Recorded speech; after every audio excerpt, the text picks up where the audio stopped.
quero pregar uma mensagem nessa noite que essa mensagem começou a nascer no meu coração desde o estudo bíblico de domingo, que fala sobre a graça de Deus.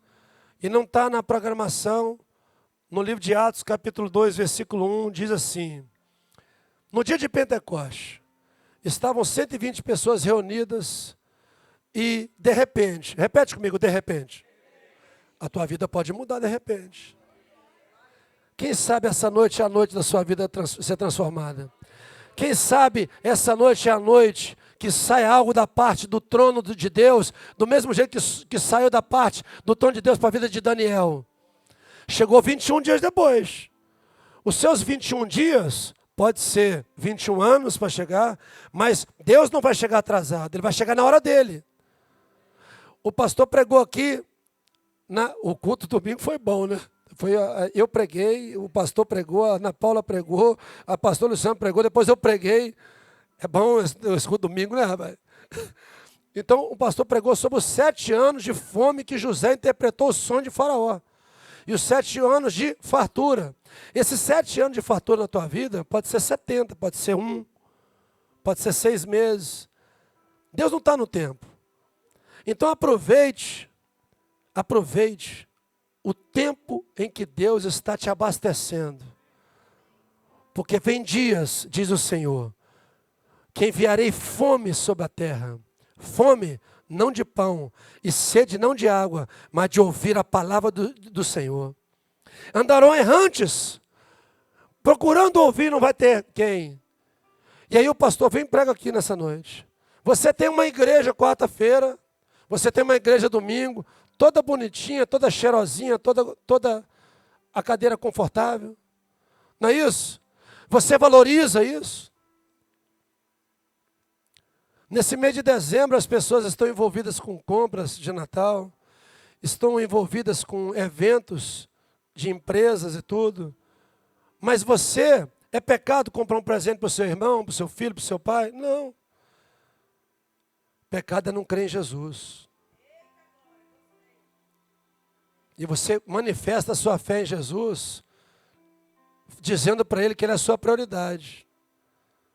Acho que eu nunca passei um réveillon na minha vida na igreja. Eu estou com uma expectativa boa.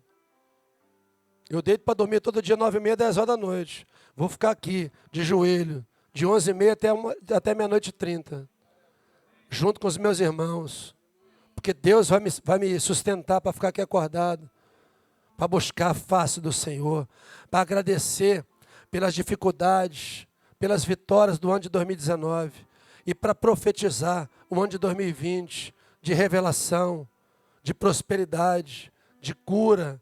Um ano de 2020, não de cadeiras cheias, mas de pessoas cheias. Porque não adianta nada uma igreja cheia de pessoas vazias. Não adianta nada uma igreja de pessoas que você vem e fala assim, vem que Deus vai te abençoar. Aí essa igreja aqui, a minha oração, vem que Deus vai te matar. Eu quero que Deus mate você. Eu quero que Deus mate a sua carnalidade, a sua promiscuidade, o seu pecado, a sua mentira. Essa é a oração da minha vida para mim, em primeiro lugar. Eu sou a pessoa que tem que mudar. Porque se eu mudar a minha vida, tudo que está em minha volta muda automaticamente. Mas que você possa ter esse sentimento também dentro de você.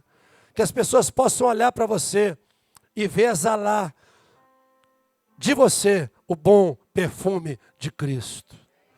Então no dia de Pentecostes, de repente, veio um som como um vento impetuoso. E esse som e esse vento impetuoso era uma pessoa que estava descendo. E o nome dessa mensagem essa noite, dispensação da graça. O que significa a palavra dispensação? Eu fui no dicionário hoje. A gente já tem uma noção do que significa a palavra dispensação. Ele deu sem medida. Ele encheu você sem medida. Sabe aquela dispensa sua, que é o seu coração? Ele encheu você. Ele encheu aquelas 120 pessoas. E aquelas 120 pessoas hoje, elas influenciaram tanto o mundo, que hoje, 2019 anos, estamos nós aqui. Nesse lugar que se tornou casa de oração, que tem nome, que nós nos reunimos às quartas à noite e aos domingos para adorar o Senhor e para desfrutar da dispensação que aconteceu no dia de Pentecostes, há 2019 anos atrás. O Espírito Santo entrou dentro das pessoas. O Espírito Santo nunca havia entrado dentro de Moisés. O Espírito Santo nunca havia entrado dentro de Davi. O Espírito Santo não havia entrado dentro de Abraão. Mas o Espírito Santo está em você. Se você olhar com seus olhos carnais, físicos, você fala assim: quem sou eu para me comparar com Abraão, com Isaac, com Jacó, com José? Quem sou eu para me comparar com esses homens? Hoje eu estava adorando o Senhor e eu estava olhando para Jó, olhando para a vida de Jó. Deus falou assim para o diabo: pode tocar. E aí o diabo matou os filhos, o diabo tirou o dinheiro, o diabo matou o gado, o diabo exterminou com tudo. Só deixou a mulher chata do lado dele. E o que Jó fez? Jó não amaldiçoou, Jó não titubeou, Jó não tinha o Espírito Santo. E você tem. Então deixa eu te falar uma coisa, aonde você estiver, na situação que você estiver vivendo, só não perca o maior patrimônio que você tem, que é a sua fé. Que é Deus habitando dentro de você. O seu maior patrimônio não é aquele carro velho que está na garagem lá embaixo. Não é aquela motinha bonitinha. Cadê a Carolina? Não é a motinha da Carolina. Ela! Ô Benirrinha! Não é aquela motinha teu patrimônio, Carolina. Tá vendo, André? O teu maior patrimônio é a tua fé, porque o apóstolo João falou: esta é a vitória que vence o mundo. A vitória que vence o mundo não é o que o Talibã fez entrando no World Trade Center e matando 5 mil pessoas em Nova York. Que a motivação daqueles homens bomba foi a fé. Que eles iriam para o paraíso. Cada um ia casar com 70 virgens. Eu casei com uma mulher, já dá trabalho, imagina 70, não quero nem duas, não quero nem 1,5. Uma só já tá bom demais. Então entenda uma coisa, existe fé errada, existe fé correta. A fé correta é a fé daqueles 120 homens e mulheres que permaneceram em Jerusalém, até que do alto eles foram revestidos de poder. Poder que vem do alto, o Espírito Santo habitando dentro de você. E ele não vem porque você é forte, ele vem porque você é fraco. Ele vem para te ajudar nas suas fraquezas. Ele vem para te capacitar. Então entenda que Deus dispensou o Espírito Santo sobre você, em você, para que você tenha uma vida com Deus todos os dias da sua vida. Uma vida de intimidade com Deus. Quero ler um clássico texto da Bíblia. Romanos 8, 28. Isso aqui é um clássico texto da Bíblia. Isso aqui é para a gente ler, depois que terminar de ler, a gente levantar para adorar e ir embora. Mas eu, como eu sou fominha, eu vou querer pregar. Vou querer pregar em cima disso aqui. Sabemos que todas as coisas cooperam para o bem daqueles que amam a Deus. Você ama Deus? Quem ama Deus aqui? Quem ama Deus aqui? A metade da igreja ama Deus. Levantou a mão, a metade. Tá bem, né? 50% ama Deus. Sabemos que todas as coisas cooperam para o bem daqueles que amam a Deus. Quem ama Deus aqui? Melhorou um pouquinho. Melhorou um pouquinho. 80% subiu.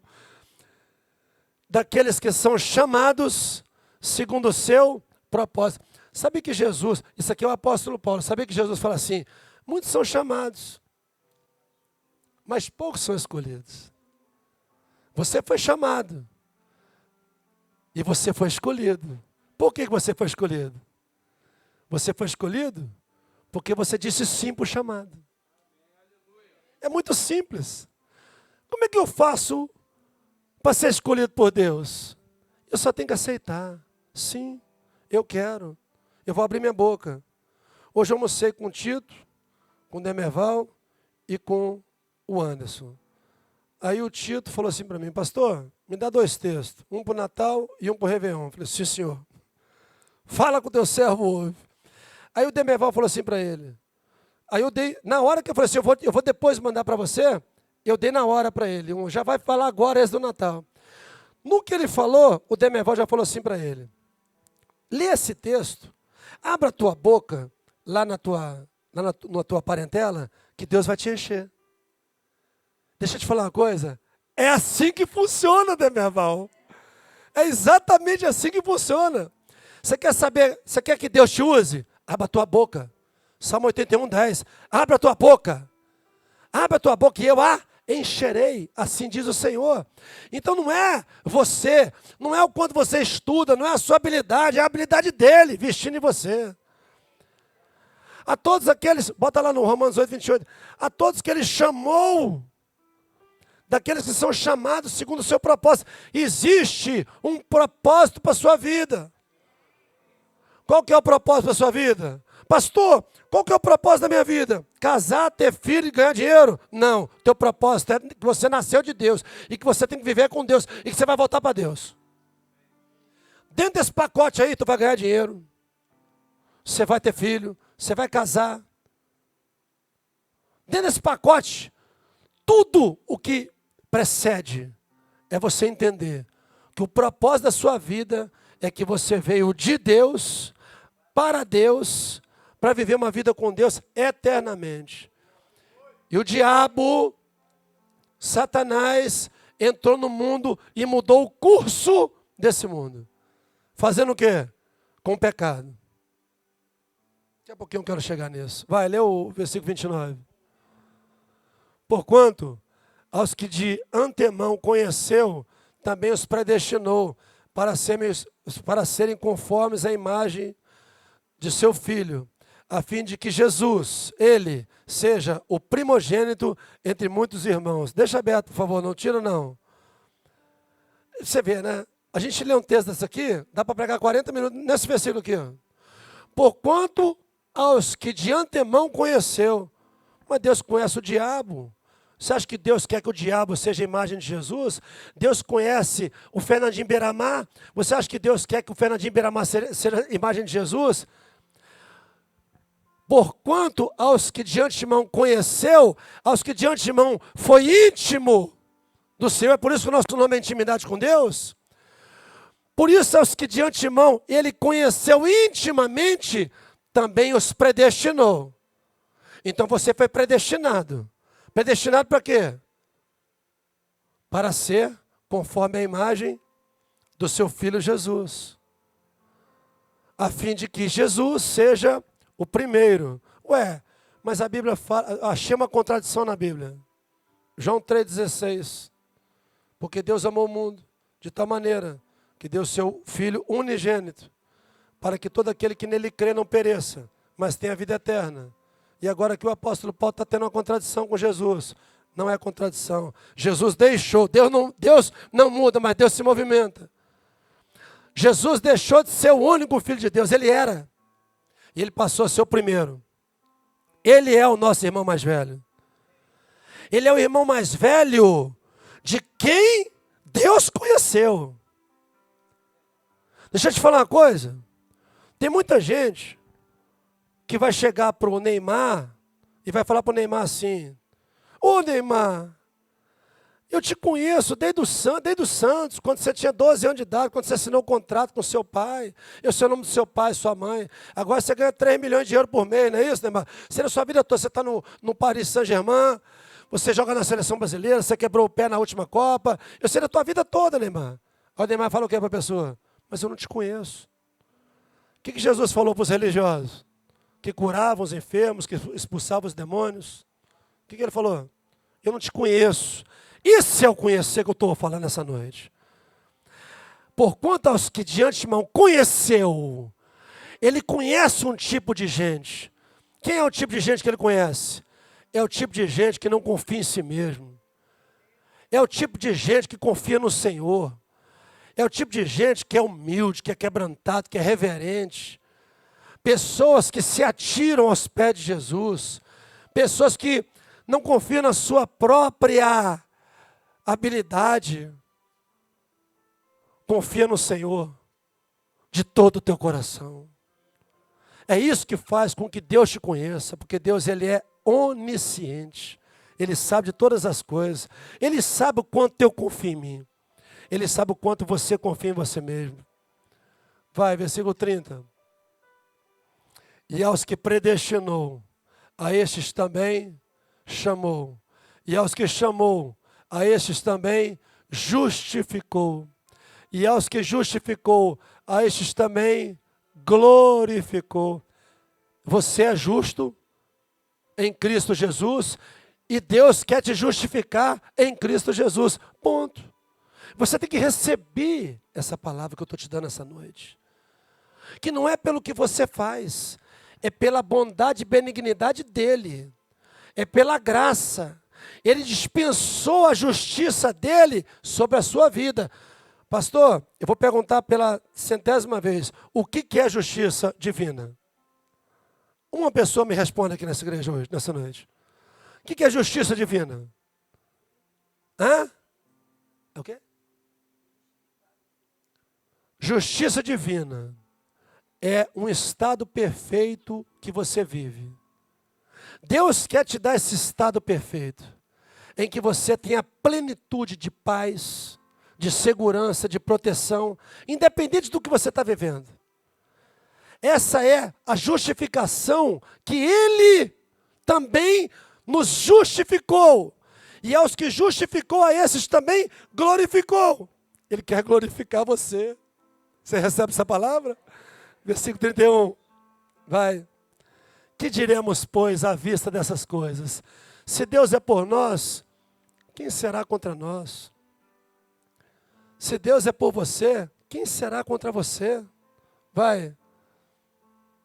Aquele que não poupou o seu próprio filho, antes por todos nós o entregou, porventura não nos dará graciosamente com ele. O que Deus quer fazer na sua vida, Ele quer que você vá junto com Jesus. Ele quer que Jesus vá junto com você. Ele não quer te dar para você ir embora.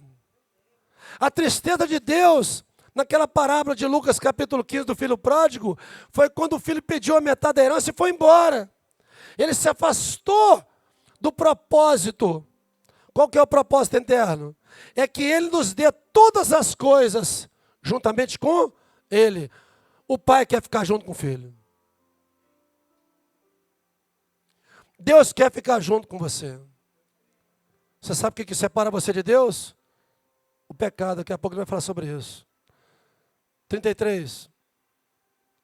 Quem tentará acusação contra os eleitos de Deus? É Deus quem o justifica. De novo, Deus, ele é tão bom que Ele dispensou o Espírito Santo sobre mim e sobre você, em mim e em você. E Ele vem e me justifica. É Deus quem me justifica, não sou eu que me justifico.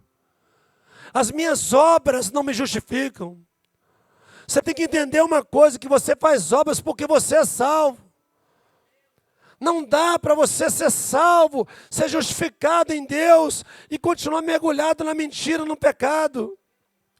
O que Deus quer? Que você dê frutos dignos de arrependimento. O Senhor Jesus vem falando em João 15:8, nisto é glorificado o meu Pai, em que deis muitos frutos. Agora entenda uma coisa, que os seus frutos não são para a sua justificação. Por quê, pastor? Porque você já foi justificado, igreja. Você já foi justificado, você é justo. Deus olha para você e não vê a tua natureza pecaminosa. Deus olha para você e vê, aí vai um justo, porque Deus me justificou por causa do amor dEle, por causa da graça dEle, por causa da misericórdia dEle. Ele me justificou porque Ele é bom. Eu sou ruim, Ele é bom. Você sabe quem vai para o inferno? É só quem blasfemar contra Deus, porque Deus quer salvar todo mundo. Deus quer lotar o céu. Deus quer povoar o céu e por isso Ele levanta igreja. Esse polo aqui dessa área de Barra e Recreio tem 500 igrejas. O que é isso? Será que está chegando a época de Jesus voltar? Eu não me atrevo a falar quando é que Jesus volta. Eu só me atrevo a falar uma coisa. Jesus vai voltar. Ele vai voltar. 34. Quem os condenará? É Cristo quem morreu, ou antes quem ressuscitou, o qual está à direita de Deus e também intercede por nós. Olha o plano perfeito. Deus está no terceiro céu, na sala do trono. Ele está sentado no teu trono. Jesus está à direita dele, intercedendo por mim e por você. O Espírito Santo está dentro de mim, intercedendo por mim e por você. Você está protegido. Você recebe essa palavra? Quem tentará acusação contra os escolhidos de Deus? Isso aqui é para a gente ler e ir embora. Ler, dobrar o joelho aqui, chorar de gratidão e ir embora para cá. Não tem que pregar, não. Vai. Quem nos separará do amor de Cristo? Seja a tribulação, a angústia, a perseguição, a fome, ou nudez, ou perigo, ou espada.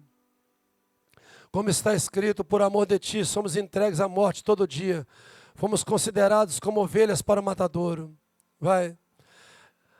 A minha Bíblia fala assim, mas em todas essas coisas, nós somos mais do que vencedores. Nós não somos vencedores, igreja. Deixa eu te falar uma coisa. Você não é vencedor. Você é mais do que vencedor. Por isso que o apóstolo Paulo falou lá em Filipenses capítulo 4, eu posso todas as coisas daquele que me fortalece. Eu posso passar qualquer situação. Por quê? Porque eu estou posicionado em Deus. Eu preciso dessa palavra para mim. Você precisa dessa palavra para você. Sabe por quê? Porque o dia mal chega. O dia da dificuldade chega. O dia da angústia chega. E no dia da angústia, se você tem esse Deus da Bíblia, você pode confiar. O dia de um diagnóstico ruim de um médico, um dia que você perde uma pessoa que você ama, um dia de uma notícia, N forma de notícias ruins na sua vida, mas se você tem fé nesse Deus, você pode esperar. De quantas coisas Deus já livrou a sua vida? Quem tentará acusação contra os escolhidos de Deus, é Deus quem o justifica. Eu sou justificado. Eu não aceito o diabo me acusar.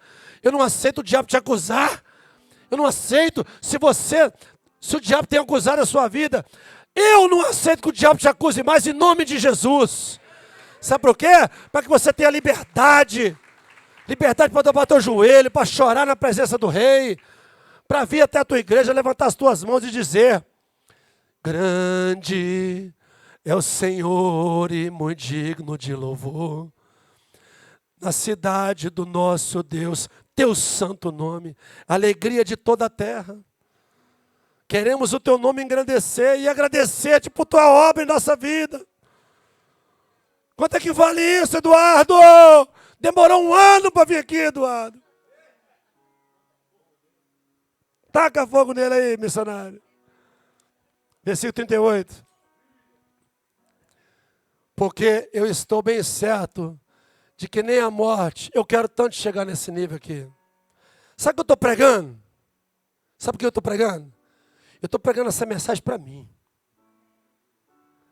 Eu estou pregando a mensagem, agora você recebe essa mensagem se você quiser. Mas eu estou pregando essa mensagem para mim.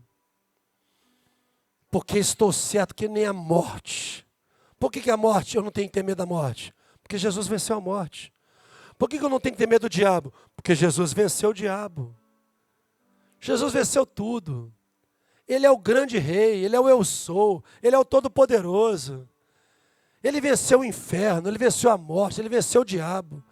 Só tem uma coisa que você precisa se permitir para Jesus vencer na sua vida. O que é, pastor? Posso falar? Falar baixinho. A ignorância. Falei bem baixinho para vocês não ouvirem. O meu povo perece por falta de conhecimento. Que conhecimento é esse? Intimidade. O meu povo perece por falta de intimidade comigo. Quantos teólogos ateus você conhece? Quantos seminaristas ateus você conhece? Quantos padres pedófilos você conhece? Quantos pastores que estão pregando por dinheiro que você conhece? Por quê? Eles conhecem a palavra. Eu conheço a palavra. Mas o que me diferencia? O que me diferencia e o que diferencia a sua vida é o quanto de intimidade você tem com Deus. É o quanto de tempo você investe a sua vida com Deus. Aí quando você faz isso, Demerval, você sai lá de Friburgo, 9 horas da manhã, chega meio-dia, pra gente almoçar, passa a tarde toda tomando 450 cafezinhos lá na loja. E aí você vem para cá, aí depois que você come 4 pratos do almoço, você vai comer 3 pizzas aí do lado. Aí você sobe aqui. Aí você vai sair daqui, 9... vai terminar 10h30 hoje, né? Você sai daqui 9 horas da noite, termina o culto, você anda no seu carro sozinho e vai para Friburgo. E Deus está só, assim, ó, só depositando na conta do Demerval. Só depositando na sua conta as suas lágrimas, as suas orações. Essa visita que você fez domingo, Deus está depositando na sua conta. Porque você abriu mão, você renunciou a si mesmo e foi lá. O missionário tem prazer em fazer essa obra. Aí o Demerval chega em Friburgo. Aí ele chega lá para o grupo das irmãzinhas lá da outra religião lá, não vou falar o nome não. As irmãzinhas falam assim, Demerval, fica aqui com a gente, porque você sabe responder tudo para a gente. Glória a Deus pelo Demerval. Por quê? Porque ele tem tido vida com o Senhor.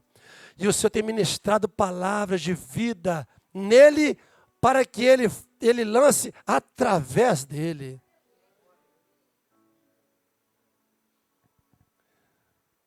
Eu tenho que pregar ainda?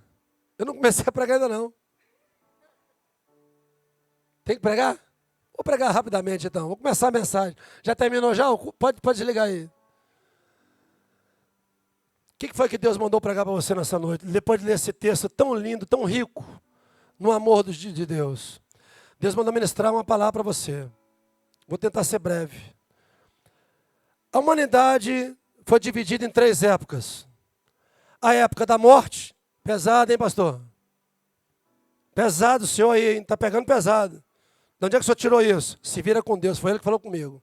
A época da morte, a época da lei e a época da graça. A época da morte foi quando Adão decidiu voluntariamente, deliberadamente, pecar contra Deus. Deus falou, não quero que você coma dessa fruta, da árvore do conhecimento do bem e do mal. Adão foi lá e pegou e comeu. Assim, eu não vou, porque o diabo falou comigo dentro daquela cobra, que quando eu vou conhecer, eu vou ter entendimento. E o que Adão fez? Ele trouxe a época da morte para a terra. Ele frustrou os planos de Deus. Ele atrasou a obra de Deus, os propósitos de Deus. O que Deus tinha que fazer através de Adão e em Adão era a coisa mais linda do mundo. Era para Adão andar nu. Era para Adão governar sobre todas as coisas e não ser dominado por nenhuma delas. E aí Deus vem através de Moisés e traz a época da lei. E através da lei nós conhecemos o pecado. Nós sabemos o que é certo e o que é errado. E ele vem, sobe no Monte Horebe e Deus dá 10 mandamentos. 6 mandamentos é não. Não, não, não, não, não e não. Por quê? Porque Deus está virado. Porque Deus é irado contra o pecado. Deus, sabendo da nossa natureza pecaminosa, nossa natureza carnal, diabólica, o que Deus faz? Ele vem e entra dentro da gente. O que é isso? Época da graça. Então, todas as vezes que você coloca o dedo na cara de uma pessoa e fala para ela, não, você está na época da lei ainda. Deus veio em Cristo Jesus e me abraçou.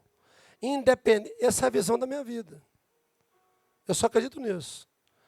Ele me abraçou e me amou. independente dos meus delitos, dos meus pecados.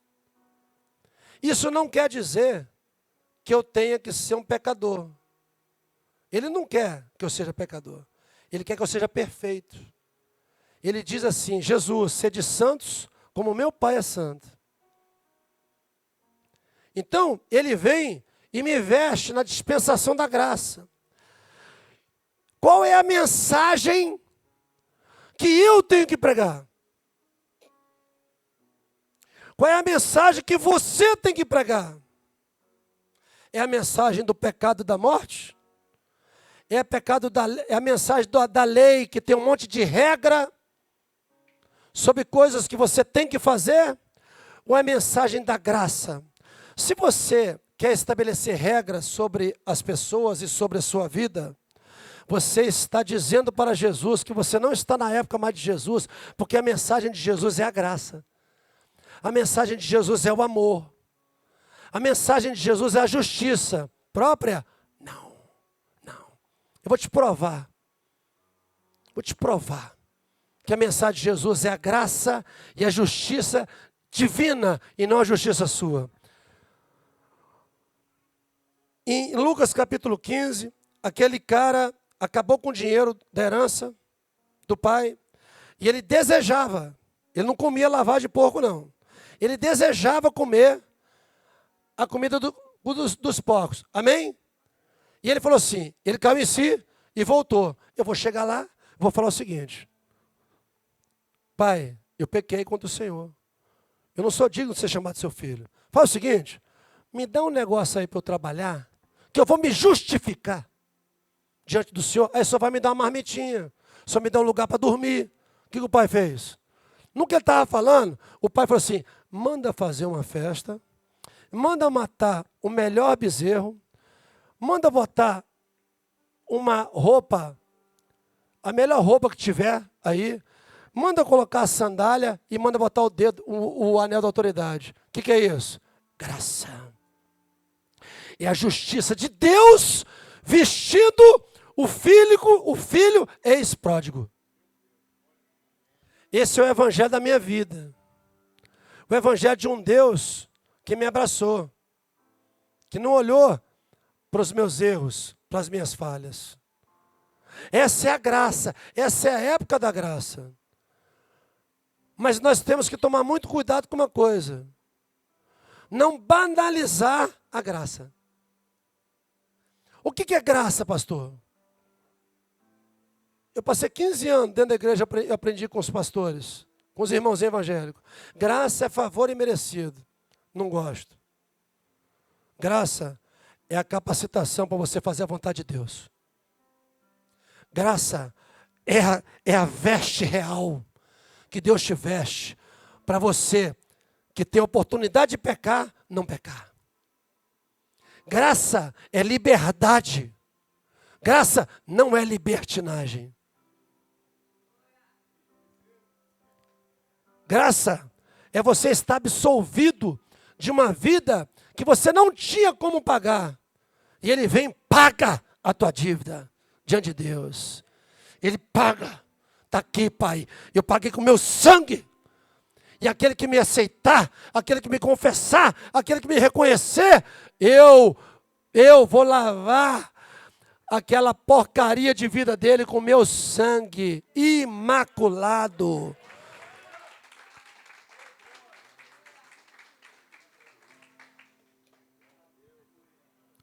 Romanos capítulo 10, versículo 4.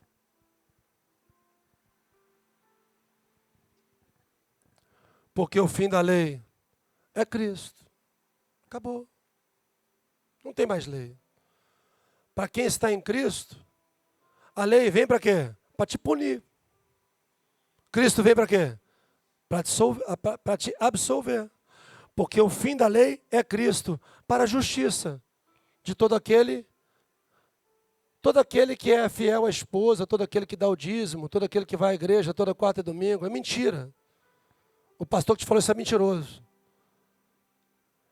O fim da lei é Cristo para a justiça de todo aquele que crê.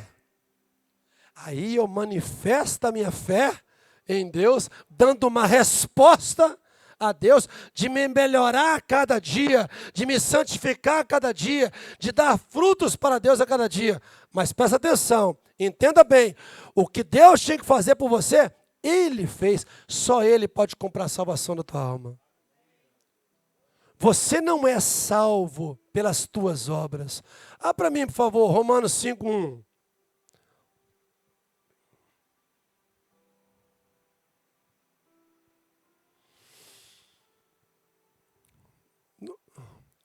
Justificados, pois, mediante a fé.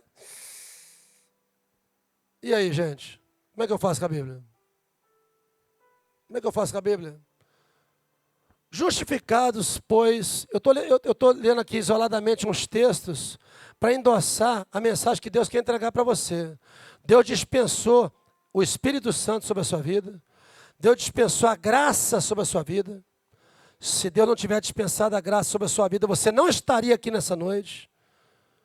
Você não ficaria 30, 40 minutos ouvindo uma pregação sobre a graça. Deus preparou você. Você acha que você veio aqui porque você quis? Feitosa, Fabiano, filho do Fabiano, o irmão do lado, Eduardo, maravilha, vai apanhar hoje quando terminar ali. Sabe por quê? Porque Deus queria ministrar no teu coração as duas amigas do Jorge Martins, que nos visitam hoje, as pastoras, para nós entendermos que o que nós fazemos não nos justifica. O que nós fazemos são uma bênção para a nossa vida, para sermos galardoados na eternidade agora, para reinar sobre a terra. Sabe como é que eu faço para reinar? Dando fruto. Agora a justiça não. A justiça de Deus é pela fé. Justificados, pois, mediante a fé, temos paz com Deus por meio do nosso Senhor Jesus Cristo. Por meio de Jesus Cristo. Lê o 2, por favor. Por intermédio de quem obtivemos igualmente acesso pela fé a esta graça na qual estamos firmes e gloriamo-nos na esperança da glória de Deus. A nossa glória é a esperança, versículo 3. E não somente isso, mas também nos gloriamos nas próprias tribulações, sabendo que a tribulação produz perseverança. Vai. E a perseverança, experiência. E a experiência, esperança. 5.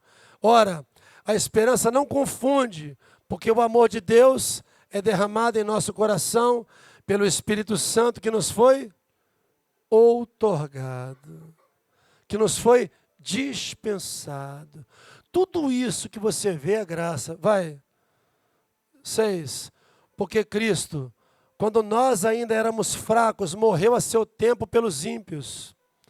Dificilmente alguém morreria por um justo, pois poderá ser que pelo bom alguém se anime a morrer. 8.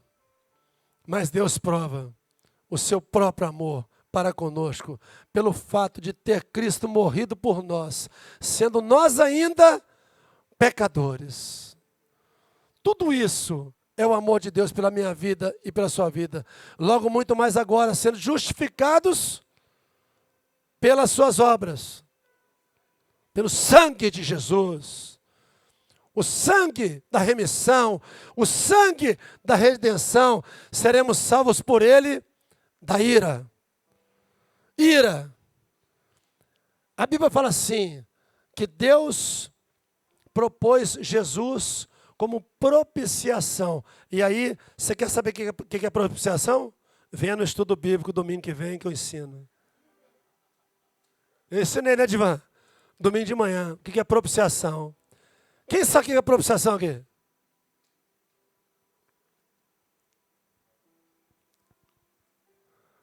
Lê para mim aí. 1 João 2:2.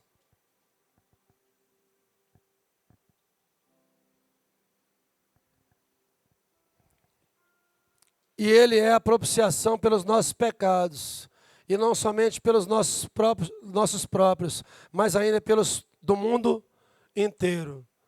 Ele é a propiciação pelos nossos pecados. O que é a propiciação? Propiciação é o lugar do tabernáculo de Moisés que fazia com que a ira de Deus seja aplacada. Quando o homem entrava, o sacerdote entrava uma vez por ano, com um cordãozinho, que ele podia morrer lá na frente no Santo dos Santos, e ele matava em sacrifício. Ali, aquele lugar se chamava propiciatório. Aquele sangue daquele animal, ele propiciava perdão para o povo de Deus por um ano. E o que Jesus fez uma vez por todas? No Calvário, lá fora do arraial, fora de Jerusalém.